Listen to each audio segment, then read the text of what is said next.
On Tuesday, we were talking about state machines. And here we have our robot driving forth and back, because it goes forward first and then back. So it's not back and forth, it's forth and back. And we talked about how we have transitions, and we talked about how we take actions with those transitions. And then I threw some code up there, and I didn't get a super lot of time to go through the code because I got really thrown off by my demo failure. But I want to show you, I'm going to show you how we can make a change. And what I mean by that is, this is the basic code that I gave you, and it has this behavior. And if you run this code as is, the code that I gave you as is, it will have this behavior. And I highly encourage you, before you go and work on the challenge, to just make sure that the behavior is correct and check off all of the boxes.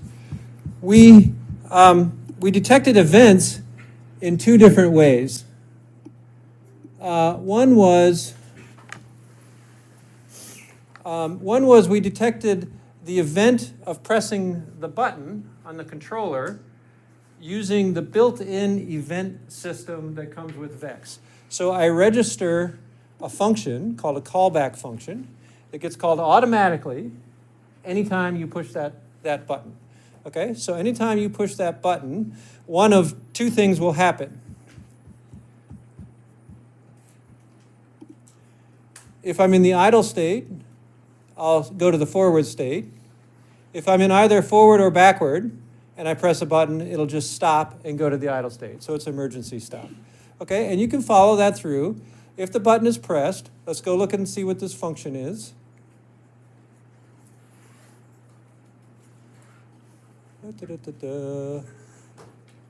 If I'm in the idle state, so if the current state is idle, go to the forward state. It's always smart to print this off. It's good for debugging. We change the state to the forward state, and then we start the motors for a certain amount of time. We tell it to drive forward at 60 RPM for 5 rotations of the motor, and you had to adjust those numbers to make it drive the amount that you want it to drive. If I'm in any other state, meaning the forward state or the reverse state, I switch to idle, I stop the motors, and I'm done. Okay, that's my emergency stop. The other way that we checked for transitions was using a formal, and this is what I shortchanged on Tuesday, is using a formal checker, what we call checker handler pairs. So a checker handler pair has a checker that checks for an event, and then a handler when that event happens. You've already seen a handler because the button press went to a handler. Depending on if you're in idle or whatever, it would go a different way. In this case, we're going to check if the motion is complete. So check if the robot has driven as far as we want it to drive. And if it has, we're going to handle that event. So let's look at the handler first. The handler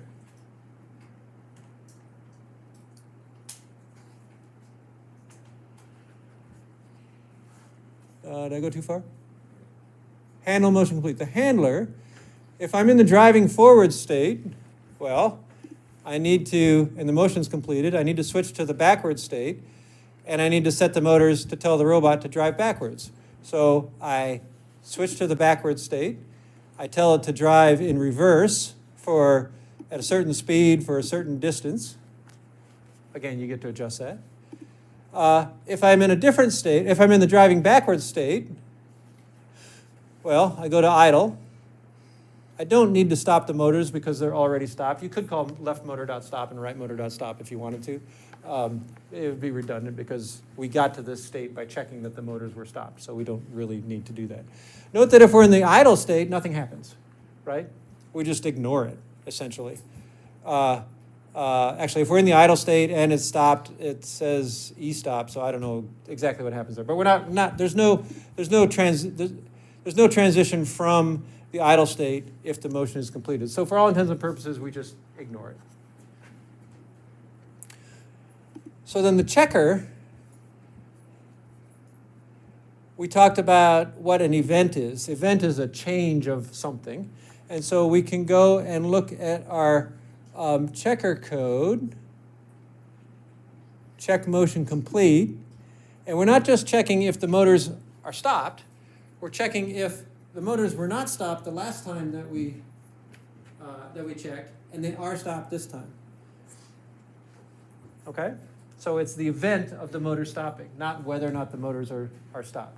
So if this is the motors are moving, we get false, false, false, false, false, false, and then they stop, we get true, and then they remain stopped, but this checker function returns false, false, false, false, false, false, false, because there's no transition after we've detected that first transition. Okay?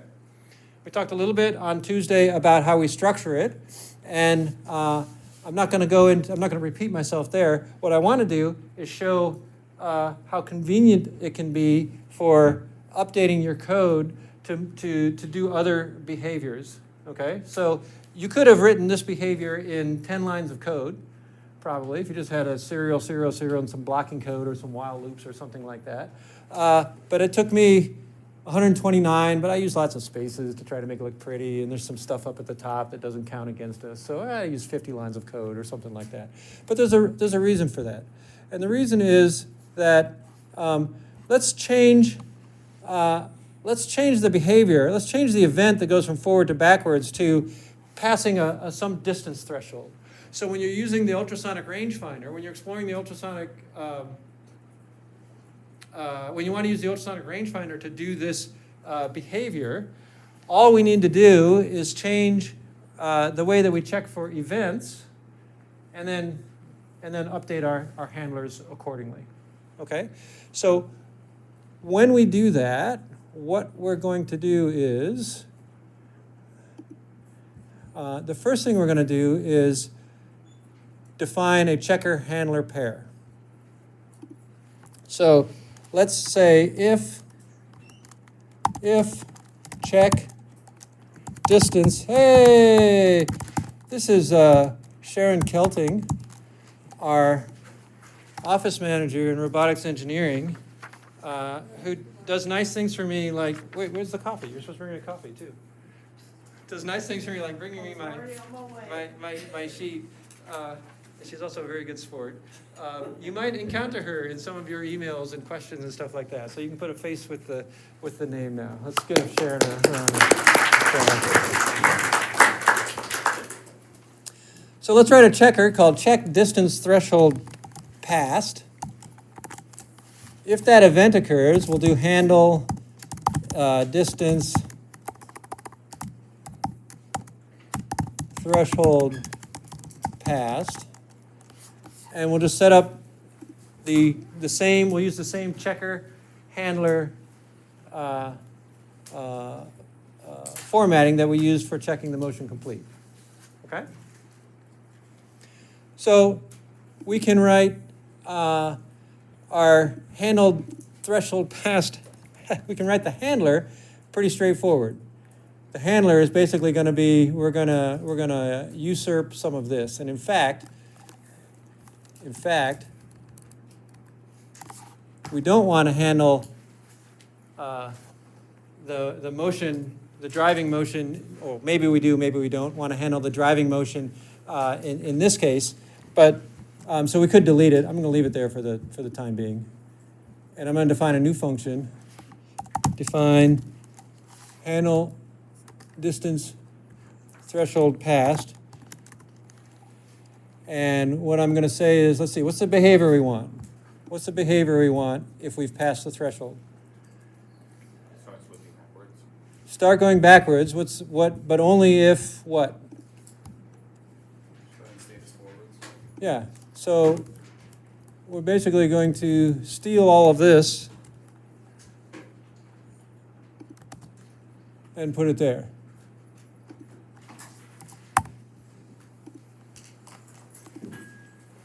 Done. Okay? So the handler is complete. You would have to decide, you would have to make a design decision if you want to leave this in there or not. You could, so if it doesn't detect anything passing the threshold, it just turns around after however far it goes. Or you could just remove that and make it drive forever if you wanted to. That's up to you. That's a design decision. But if you stick your hand in front of it now, it'll turn around and it'll drive backwards. Okay? Oh, well, once we define the checker. So now we need to define the checker. And this is going to be the more complicated part.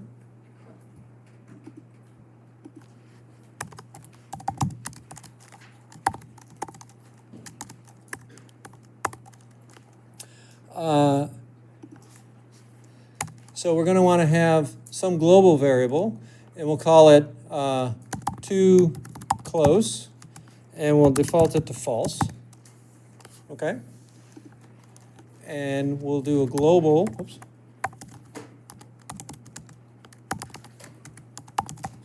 We're going to want to update that, potentially.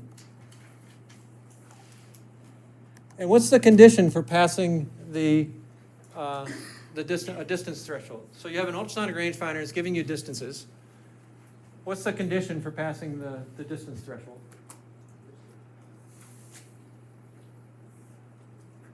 The event, yeah. If the distance is less than or equal to whatever distance you want it to be. That's part of it, but that's not the event of passing the threshold. What does the event of passing the threshold look like? Yeah. Either it was too close and too close and see if But- it was, or it's now too close and it wasn't too close before. Right. Before it was far, now it is close in some broad sense. Okay? So what we want to do is establish the logic of that. And let's see, first thing we want to do is declare a return value. And we're going to default it to false, because the vast majority of the time it's going to return false. And then we're going to read our sensor. Distance equals, I don't have it set up yet. I'll just call it rangefinder dot, what is it, get distance? Something like that? Is it just distance or get distance? But whatever it is, you'll be fine with that. And then our logic is going to be if, oh, sorry. And then the best way to do is to say, oh, hold on a sec, hold on. Let me make sure that I get my global correct.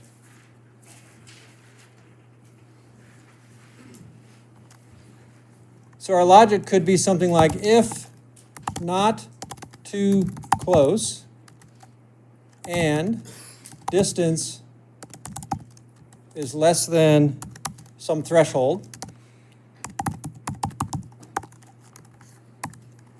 return value equals, has to be capital, right? Return value equals true. Okay? And then we can update too close. Probably shouldn't. I probably should have used a distance instead of calling it too close, but we'll do that. Oh.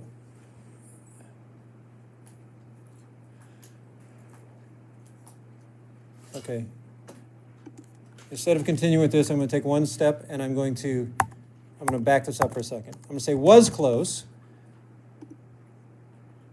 which is whether or not it was close last time we checked. And I'm going to say if distance is less than some threshold, is close equals true.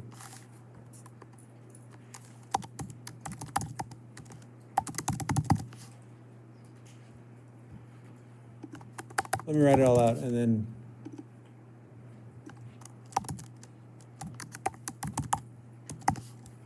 okay, so I made it so I'm using the same variables for checking. I have a variable was close, which is whether or not it was too close the last time we checked. I then read the sensor and I get the distance. Okay? If that distance is less than some threshold, then is close is true. Otherwise it's false. I default it to false, and then if it's less than that threshold, I set it to true. Okay, you with me so far? And then my logic is, if it was far before, which is not was close, and it's close now, which is close, I'm going to set my return value to true. And then all I have to do is update was close to the current value of is close and return the return value. Okay?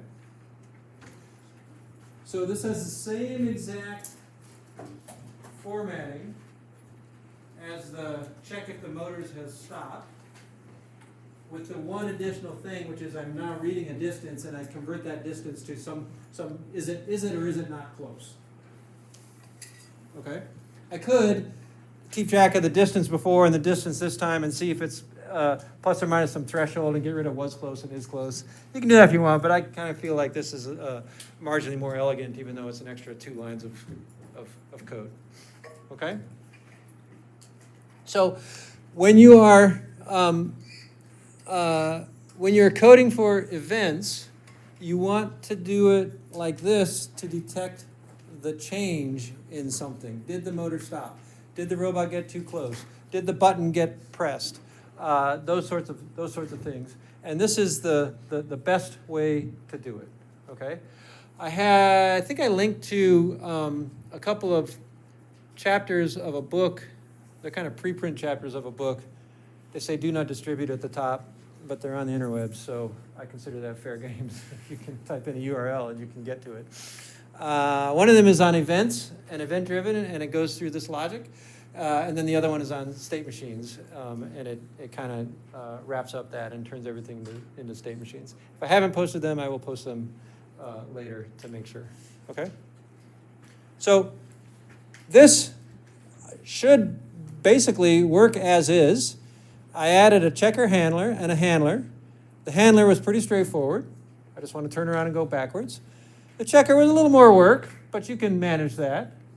I have to decide what I want to do about my handle motion complete, if I want to change the behavior of that or not.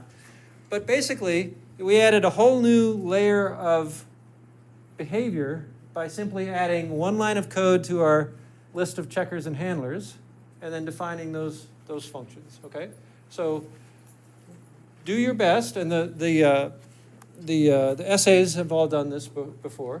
Do your best to implement this as best you can. I'm not going to beat on you if you don't, but I will be happy to sit with you and to help you structure things like this if you would like. Okay? So those of you who want to use the ultrasonic rangefinder in order to find the bucket that you're going to pick up, you definitely want to note how I did it in this code, because that's how you're going to want to do it. The reflectance sensor, same thing, right? If you're going to use the reflectance sensor to find the bucket, you're just going to mount it, and then when it goes above some threshold, you know you've reached the bucket, and you can pick it up. Yeah. What's the reflecting sensor? The line sensor. That's the same one as the Yeah. line sensor. Okay. They call it a line sensor because 99% of the time you use it for following a line. It's really a reflectance sensor, and I explicitly have you use it for detecting an object because I want you to see how, wait, it's not just a line sensor. Gotcha. Okay? All right. How does it differ from the ultrasonic? I believe I asked you to tell me about that in the lab handout, so just do a little bit of research to do that. All right. Questions before I move on to sensors? Cool.